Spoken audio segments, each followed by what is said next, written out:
Welcome back sa aking channel. Philippine adaptation na It's Okay Not to Be Okay na tuloy na, subalit hindi na ito pagbibidahan ni Liza Soberano at Enrique Hill, dahil si Joshua Garcia at Ann Curtis na ang bumida sa nasabing Korean series. Panuurin at pakinggan ang buong detalye.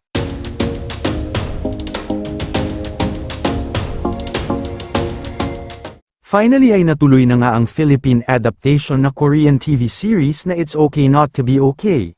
Subalit hindi na ito pagbibidahan ni Enrique Hill at Liza Soberano, dahil ang bagong bibida na dito ay si Joshua Garcia at Ann Curtis.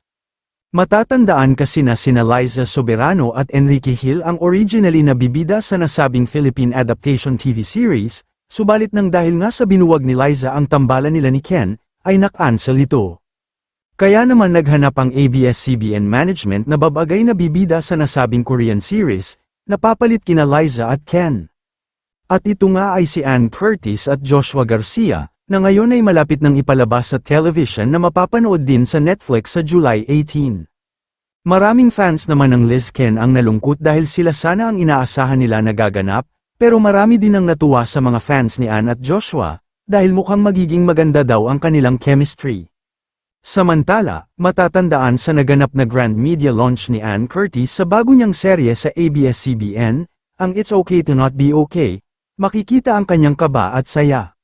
Dahil nang mapanood nga raw niya ang kanilang pinaghirapang proyekto ay alagang roller coaster of emotions ang kanyang na-feel, kahit na raw isang adaptation ang latest project ni Ann sa ABS-CBN, ibang flavor pa rin ang matitikman ng mga manunood sa bawat episode ng kanilang serye.